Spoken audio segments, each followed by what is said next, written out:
اعوذ باللہ من الشیطان الرجیم بسم اللہ الرحمن الرحیم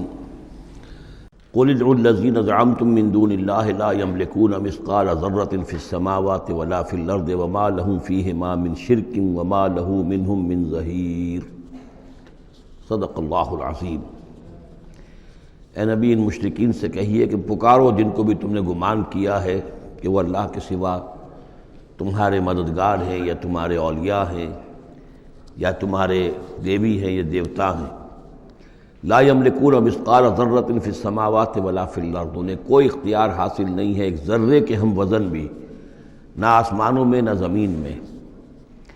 ما لہم فیہما من شرک، ان کا کوئی شرک جو ہے، ان کا کوئی ساجھا نہیں ہے، کوئی شریکہ نہیں ہے زمین اور آسمان کے معاملے میں اللہ کے ساتھ۔ وما لہ منہم من ظہیر، اور نہیں ہے ان میں سے کوئی بھی اللہ کا مددگار۔ یہ ایک دوسری شکل ہے کہ اللہ تعالیٰ کے بارے میں ایک گمان تو یہ تھا کہ اس کے کچھ پیارے اور لاڈلے ایسے ہیں کہ جن کی بات وہ نہیں ٹال سکتا، چاہے وہ بیٹیاں ہیں، انہوں نے فرشتوں کو اللہ کی بیٹیاں قرار دیا، یا یہ کہ اور اولیاء اللہ ہیں یا اور ہیں بزرگ ہستیاں ہیں، تو ان کی سفارش سے ہم بچ جائیں گے۔ اور دوسرا ایک تصور یہ بھی رہا ہے اس مشرکانہ پورے اوہام کے سلسلے میں کہ ایک اللہ تو ہے بہت بڑا اللہ، وہ تو سب سے قابو یافتہ ہے، سب سے اوپر ہے، اس کائنات کا خالق مالک تو وہی ہے، لیکن اس نے چھوٹے اپنے نائبین رکھے ہوئے ہیں۔ یعنی یہ جو ان کا ذہن تھا کہ آخر ایک چھوٹی سی مملکت بھی ہوتی ہے تو بادشاہ کے کچھ ایسے منصبدار بھی تو ہوتے ہیں، کوئی سپہ سالار بہت بڑا ہے، فوجی لیڈر ہے، تو اس کے چھوٹے چھوٹے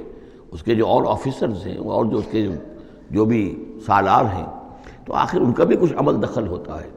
تو اللہ نے اپنی اس عظیم کائنات میں کچھ اختیارات تقسیم کیے ہوئے ہیں اپنے نائبین کو، جو اس پوری کائنات کا انتظام چلانے میں اس کے مددگار ہیں۔ یہ تصور جو ہے نائبین سلطنت کا، یہ بھی ان کے ہاں موجود تھا، اور یہ زیادہ تر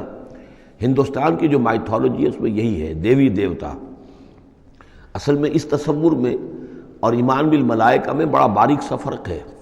لیکن یہ باریک سا فرق جو ہے مردی اور نامردی قدم فاصلہ دارت زمین و آسمان کا فرق واقع ہو جاتا ہے۔ ہم بھی مانتے ہیں کہ فرشتے ہیں، یہ کارندے ہیں اس کائنات کے،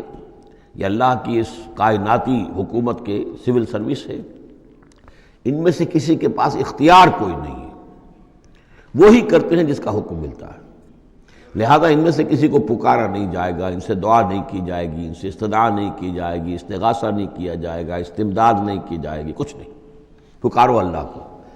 اللہ آپ کی تکلیف کو رفع کرنے کے لیے کسی کو بھیج دے، فرشتے کو بھیج دے، بغیر کسی فرشتے کو بھیجے وہ قادر ہے کہ وہ آپ کی تکلیف رفع کر دے۔ ان لوگوں نے یہ سمجھا کہ ان کو جب اللہ نے بنا رکھا، یہ ملائکہ کا ایمان جو ہے بگڑ کر یہ شکل اختیار کر گیا کہ جب اللہ نے ان کے ذمے بڑے بڑے کام لگا رکھے ہیں تو یقیناً کچھ اختیارات بھی دیے ہیں، اور پھر ان کا ساجھا ہے، انتظام کے اندر وہ شریک ہیں، اس کی نفی ہو رہی ہے۔ وما لہم فیہما من شرک وما لہ منہم من ظہیر، ان میں سے کوئی بھی ایسا نہیں ہے کہ جو اس کا مددگار ہو۔ ولا تنفع الشفاعۃ عندہ، اور اس کے ہاں شفاعت جو ہے مفید نہیں ہوگی الا لمن اذن لہ، مگر اسی کے حق میں جس کے لیے کہ اجازت دی گئی ہو۔ حتی اذا فزع عن قلوبہم، جب اللہ تعالیٰ فرشتوں کو کوئی حکم بھیجتا ہے تو اس اللہ تعالیٰ کی عظمت کی وجہ سے اور جلالت کی وجہ سے ان کے اوپر بھی ایک طرح کی دہشت طاری ہو جاتی ہے۔ پھر جب وہ دہشت ان کے دلوں سے ہٹتی ہے، قالوا ماذا قال ربکم، تو ایک دوسرے سے پوچھتے ہیں آپ کے رب نے کیا فرمایا، کیا حکم ہے، کیا نئی بات آئی ہے۔ قالوا الحق، وہ کہتے ہیں جو کچھ فرمایا وہ حق ہے، وہو العلی الکبیر، اور وہ بہت بلند و بالا ہے، فرشتوں کا بھی معاملہ یہ ہے اس کے ساتھ، اور الکبیر ہے، بہت بڑا ہے۔ قل من یرزقکم من السماوات والارض، ان سے پوچھئے کہ کون ہے جو تمہیں رزق پہنچاتا ہے آسمانوں سے اور زمین سے۔ قل اللہ، کہیے کہ اللہ۔ وَإِنَّا أَوْ إِيَّاكُمْ لَعَلَىٰ هُدًى أَوْ فِي ضَلَالٍ مُّبِينٍ، اور یا ہم اور یا آپ لوگ یا تو ہدایت پر ہیں یا کھلی گمراہی میں ہیں، یعنی یا تو ہم ہدایت پر ہیں تو آپ کھلی گمراہی میں ہیں، اور اگر آپ ہدایت پر ہیں تو پھر ہم کھلی گمراہی میں ہیں، یعنی یہ دونوں چیزیں جو ہے ڈائگنلی اپوزٹ ہیں، بعد المشرقین ہو چکا ہے ہمارے عقیدے میں اور تمہارے عقیدے میں۔ قُل لَا تُسْأَلُونَ عَمَّا أَجْرَمْنَا، ان سے کہہ دیجئے کہ تم سے سوال نہیں کیا جائے گا ہمارے جرائم کے بارے میں، تمہارے خیال میں ہم جرم کر رہے ہیں، ہم نے غلط چیزیں گھڑ لی ہیں، ہم نے تمہارے حقیقی معبودوں کی نفی کر دی ہے، ہم جو کر رہے ہیں کہ ہماری وجہ سے کنبے تقسیم ہو گئے، یہ ہمارے جرائم ہیں۔ لا تسألون عن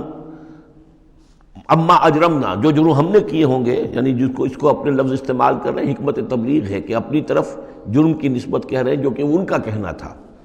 لا تسألون عما اجرمنا ولا نسأل عما تعملون، اور ہم سے نہیں پوچھا جائے گا اس سے کہ جو آپ کر رہے ہیں۔ یہاں پر خاص طور پہ جرم کا لفظ نہیں لائے، یہ تاکہ یہ کہ ان کے اندر وہ عصبیت جو ہے بھڑکے نہ، کچھ سوچنے کے لیے اگر کسی شخص میں کوئی آمادگی ہے تو وہ غور کرے۔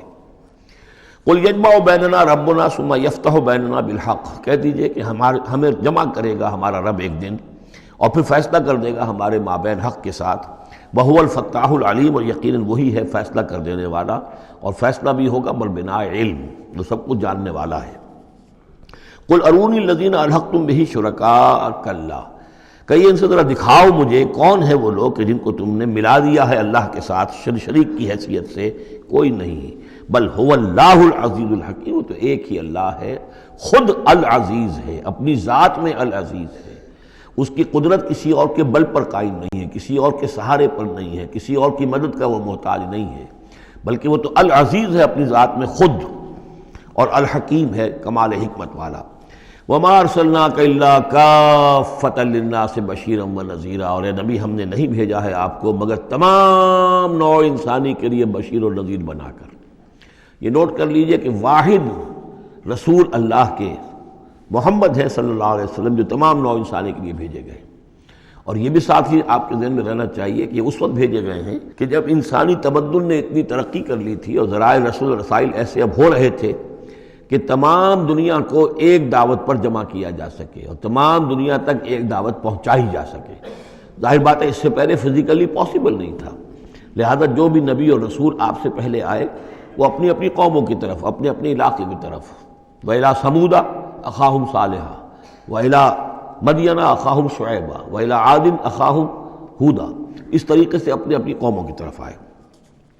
وَمَا أَرْسَلْنَاكَ إِلَّا كَافَّةً لِلنَّاسِ بَشِيرًا وَنَذِيرًا وَلَٰكِنَّ أَكْثَرَ النَّاسِ لَا يَعْلَمُونَ، لیکن اکثر لوگ جانتے نہیں ہیں۔ وَيَقُولُونَ مَتَىٰ هَٰذَا الْوَعْدُ إِن كُنتُمْ صَادِقِينَ، اور پھر وہ پوچھتے ہیں، یہی سوال کرتے ہیں کب ہوگا یہ وعدہ پورا، عذاب کا یا قیامت کا۔ قُل لَكُم مِّيعَادُ يَوْمٍ لَا تَسْتَأْخِرُونَ عَنْهُ سَاعَةٌ وَلَا تَسْتَقْدِمُونَ، کہہ دیجئے تمہارے لیے ایک وعدے کا وقت مقرر ہے، ایک وعدے کا دن طے ہے اللہ کے ہاں، اس سے نہ تو تم آگے جا سکو گے اور نہ پیچھے ہو سکو گے۔ وَقَالَ الَّذِينَ كَفَرُوا لَن نُّؤْمِنَ بِهَٰذَا الْقُرْآنِ وَلَا بِالَّذِي بَيْنَ يَدَيْهِ، اور کہا ان کافروں نے کہ ہم ہرگز نہیں ایمان لائیں گے نہ اس قرآن پر نہ اس پر جو اس کے سامنے موجود ہے۔ یہ آیت اس اعتبار سے بہت اہم ہے کہ یہاں پر سورہ قصص میں بھی آیا تھا کہ سحران تظاہرا، یہ دو جادو ہیں تورات اور قرآن، اور ان دونوں نے آپس میں گٹھ جوڑ کر لیا ہے۔ تورات میں پیشن گوئیاں ہیں حضور کی اور قرآن کی، اور قرآن مجید تصدیق کرتا ہے تورات کی، تو اس طریقے سے ان کا آپس میں گٹھ جوڑ ہے، ہمارے خلاف انہوں نے ایک متحدہ محاذ بنا لیا ہے۔ وہی بات یہاں کہی جا رہی ہے، اور یہ آیت اس اعتبار سے بہت اہم ہے کہ اس میں لفظ تورات کے اوپر بھی لفظ قرآن کا اطلاق ہوتا ہے۔ انہوں نے کہا وَقَالُوا قَالَ الَّذِينَ كَفَرُوا لَن نُّؤْمِنَ بِهَٰذَا الْقُرْآنِ، ہم ہرگز نہیں مانیں گے نہ ایمان لائیں گے اس قرآن پر، وَلَا بِالَّذِي، یا نہ اس قرآن پر جو بین یدیہ ہے کہ جو اس سے پہلے موجود تھا۔ وَلَوْ تَرَىٰ إِذِ الظَّالِمُونَ مَوْقُوفُونَ عِندَ رَبِّهِمْ، اور کاش کہ تم دیکھتے جب یہ ظالم کھڑے کیے جائیں گے اپنے رب کے سامنے، يَرْجِعُ بَعْضُهُمْ إِلَىٰ بَعْضٍ الْقَوْلَ، اب یہ ایک دوسرے کے اوپر الزام ڈالیں گے، وہ ان کے اوپر ڈالے گا وہ ان پر ڈالے گا۔ يَقُولُ الَّذِينَ اسْتُضْعِفُوا لِلَّذِينَ اسْتَكْبَرُوا، تو جو لوگ پسماندہ تھے، دبے ہوئے تھے، کمزور تھے، وہ اپنے مستکبرین سے کہیں گے، اپنے چودھریوں سے، سرداروں سے، لولا انتم لکنا مومنین، اگر آپ لوگ نہ ہوتے تو ہم ایمان لے آئے ہوتے۔ وہ عوام الناس، جیسے کہ میں بارہا کرتا رہا ہوں کہ یہ لوگ جو ہیں اپنے عوام کو حضور سے برگشتہ کرنے کے لیے کس کس طرح کی باتیں کرتے تھے۔ لولا انتم لکنا مومنین، یہ آج ہمیں روز بد دیکھنا نہ پڑتا، اگر آپ لوگ نہ ہوتے تو ہم ایمان لے آتے۔ قال الذین استکبروا للذین استضعفوا، اب جواباً کہیں گے وہ مستکبرین ان کمزوروں سے، نحن صددناکم عن الہدی، کیا ہم نے روکا تھا تمہیں ہدایت سے، بعد اذ جاءکم، جبکہ وہ تمہارے پاس آ گئی تھی، بل کنتم مجرمین، تم خود ہی مجرم تھے، تمہارے اندر ہی خباثت موجود تھی۔ وقال الذین استضعفوا للذین استکبروا، اور پھر جواب دیں گے وہ لوگ کہ جو دبے ہوئے تھے، جو پیچھے چلنے والے تھے، پسماندہ تھے، ان لوگوں سے جو مستکبرین تھے، بل مکر اللیل والنہار، بل تمہاری تو دن رات کی جو تھی یہی سازش تھی، یہی پروپیگنڈا تم کرتے تھے، اسی طرح کی کوششیں کرتے تھے۔ استامروننا، تم تو ہمیں حکم دیتے تھے ان نکفر باللہ ونجعل لہ اندادا، کہ ہم اللہ کا کفر کریں اور ہم اس کے مد مقابل قرار دے دیں۔ وَأَسْرُّوا النَّدَامَةَ لَمَّا رَأَوُا الْعَذَابَ، اور پھر وہ اپنی ندامت کو چھپانے کی کوشش کریں گے جب کہ وہ عذاب کو دیکھ لیں گے۔ وَجَعَلْنَا الْأَغْلَالَ فِي أَعْنَاقِهِمْ، اور ہم نے ان کی گردنوں کے اندر طوق ڈال دیے ہیں، الَّذِينَ كَفَرُوا، ان منکروں کے، هَلْ يُجْزَوْنَ إِلَّا مَا كَانُوا يَعْمَلُونَ، اور انہیں بدلہ ملے گا اور بدلے میں وہی پائیں گے جو عمل کے انہوں نے کیے تھے۔ وَمَا أَرْسَلْنَا فِي قَرْيَةٍ مِّن نَذِيرٍ إِلَّا قَالَ مُتْرَفُوهَا، اور نہیں بھیجا ہم نے کسی بھی بستی اور کسی شہر میں کوئی ڈرانے والا، خبردار کرنے والا، مگر یہ کہ وہاں کے جو آسودہ حال لوگ تھے، جو دولت مند لوگ تھے، انہوں نے کہا اِنَّا بِمَا أُرْسِلْتُم بِهِ كَافِرُونَ، جو چیز آپ دے کر بھیجے گئے ہیں ہم اس کا انکار کرتے ہیں۔ وَقَالُوا نَحْنُ أَكْثَرُ أَمْوَالًا وَأَوْلَادًا، ان کا کہ ہمارے پاس کثرت کے ساتھ مال ہے، اولاد ہے۔ وما نحن بمعذبین، اگر اللہ نے ہمیں مال دیا ہے، اولاد دی ہے، تو ظاہر بات ہے کہ اللہ ہمیں پسند کرتا ہے، اللہ کے ہم منظور نظر ہیں تبھی تو ہے، لہذا اب ہم پر کوئی عذاب نہیں آئے گا۔ قل ان ربی یبسط الرزق لمن یشاء ویقدر، کہہ دیجئے کہ میرا پروردگار اس دنیا کے رزق کو تو جس کے لیے چاہتا ہے پھیلا دیتا ہے، یہ ضروری نہیں ہے کہ جس کو دولت دی ہوئی ہو وہ اللہ کا پیارا ہی ہو، اللہ کا منظور نظر ہو۔ یہ دنیا کی تو اس شے کے بارے میں جیسا کہ حدیث میں آتا ہے کہ اگر کل دنیا میں جو کچھ ہے، دنیا و ما فیہا کی اگر وقت ایک مچھر کے پر کے برابر بھی ہوتی ہے اللہ کی نگاہ میں، تو وہ یہاں کسی کافر کو ایک گھونٹ پانی میں نہ دیتا، تو اللہ کی نگاہ میں تو اس کی کوئی حیثیت نہیں ہے۔ اس لیے وہ تو میرا رب جس کے لیے چاہتا ہے بساط جو ہے بچھا دیتا ہے اور اس کو وسیع کر دیتا ہے، وہ یقدر جس کے لیے چاہتا ہے کم کر دیتا ہے، ولیکن اکثر الناس لا یعلمون، لیکن اکثر لوگ علم نہیں رکھتے کہ اس چیز کا کوئی تعلق اس سے نہیں ہے کہ کون اللہ کا منظور نظر ہے، کون اللہ کا مقرب بارگاہ ہے۔ صدق اللہ العظیم۔